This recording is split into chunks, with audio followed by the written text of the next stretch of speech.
उम्मीद ही रहण खपे। असांखे उम्मीद आहे त नेठि इन मसइले जो बि को न को हल निकिरी ईंदो ऐं ज़ाहिर आहे हल पॉलिटिकल पार्टियुनि वटि ई हुजे थो। जमहूरी तरीक़े सां ई उनजो हल जेको आहे सो निकिरी सघे थो। उनमें मुल्क जा जेके सदर आहिनि आसिफ अली ज़रदारी साहब उहे आहिनि या जेके ॿिया मुख़्तलिफ़ सीनियर पॉलिटिशियन आहिनि।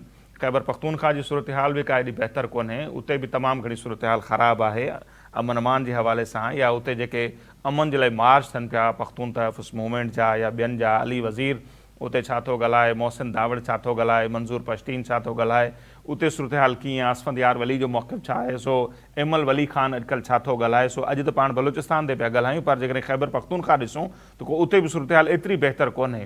ऐं जेकॾहिं इन्हनि पॉलिटिकल पार्टियुनि खे ऐं जेके ज़ाहिर उहे सभु पॉलिटिकल पार्टियूं हिन मुल्क जूं पार्टियूं आहिनि, हू हिन मुल्क जे आइन खे तस्लीम कनि थियूं, हिन मुल्क जे झंडे हेठि सियासत कनि थियूं ऐं कंहिंखे बि इहो हक़ न हुजणु खपे त हू कंहिंखे कंहिंजे मौक़िफ़ जे बुनियाद ते गदार करार ॾिए, गदारी जो सर्टिफिकेट ॾिए। उन जा माज़ी में कहिड़ा नतीजा निकिता आहिनि पाण सभिनी जे साम्हूं आहिनि। सो वंस अगेन असां एंडिंग न वञूं था। सो असांजी तजवीज़ जो अर्ज़ जो इहो ई हूंदो त पॉलिटिकल पार्टियुनि खे पंहिंजो रोल प्ले करणु ॾिनो वञे, उन्हनि खे इख़्तियार ॾिनो वञे। हू जेकॾहिं चाहिनि त घणो कुझु बहितर थी सघे थो जेकॾहिं उनखे आज़ादु छॾियो वञे। शर्त इहो आहे, जीअं इब्राहिम साहिबु ॿुधायो त आख़िर में अकबर बुगटी जहिड़े माण्हू बि मुशाहिद हुसैन सैयद खे, चौधरी शुजात खे पंहिंजो अमीन तस्लीम कयो। इहा इन ॻाल्हि जी निशानी हुई त हू ॻाल्हियूं करणु चाहिनि था, पर उहो बि सभिनी खे यादि हूंदो त आख़िर ताईं उहो वेट कंदो रहियो। हिकिड़ो हेलीकॉप्टर ईंदो जेको अकबर बुगटी खे खणी वेंदो ॻाल्हियुनि जे लाइ, उहो हेलीकॉप्टर आख़िर ताईं न आयो, जंहिंखे बुगटी साहब पंहिंजी हिकिड़ी तोहीन सम्झो। ऐं ज़ाहिर हिकिड़े बलोच जे लाइ इंसल्ट आहे त उनखे इंतज़ारु करायो वञे, उनखे उन सां ॻाल्हियूं न कयूं वञे। उनखां पोइ जेका सूरत हाल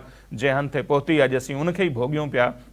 इहे परवेज़ मुशर्रफ साहब जूं पॉलिसियूं हुयूं जंहिंजे नतीजे में अॼु सूरत हाल बलूचिस्तान जी तमामु घणी ख़राबु आहे। मूंखे उहा राति अॼु बि यादि आहे, 26 अगस्त 2006 जी राति जॾहिं अकबर बुगटी साहब शहीद थिया हुआ त हमीद गुल जेके ISI जा अॻूणा सरबराह आहिनि, उन्हनि हिकिड़े TV चैनल ते ॻाल्हायो पियो। उन्हनि जो जुमिलो मूंखे अॼु बि यादि आहे। उन्हनि चयो त ज़िंदा अकबर बुगटी खां जेको ही मुर्दा अकबर बुगटी आहे जंहिंखे मारियो वियो आहे, उहो पाकिस्तान जे लाइ तमामु घणो ख़तरनाक साबित थींदो ऐं इहा परवेज़ मुशर्रफ जी तमामु वॾी हिकिड़ी नाकामी तस्लीम थींदी। उहे हालतूं अॼु बि ॾिसूं था, 18 साल गुज़री चुका आहिनि, पर हालतूं बहितरी ॾांहुं नथियूं वञनि। ऐं अॼु बि जेकॾहिं इहा सूरत हाल आहे त हीअ हिकिड़ी SHO जी मार आहिनि। जेकॾहिं इहा सोच हूंदी त पोइ सोचो सूरत हाल कीअं बहितर थींदी। सो उन ते सभिनी खे सोचण जी ज़रूरत आहे। हीउ मुल्क असां सभिनी जो आहे ऐं ज़ाहिर बलूचिस्तान में जेकॾहिं बाहि आहे, ख़ैबर पख्तूनख्वा में जेकॾहिं बाहि ॿरे थी त ॻणती असांखे बि आहे।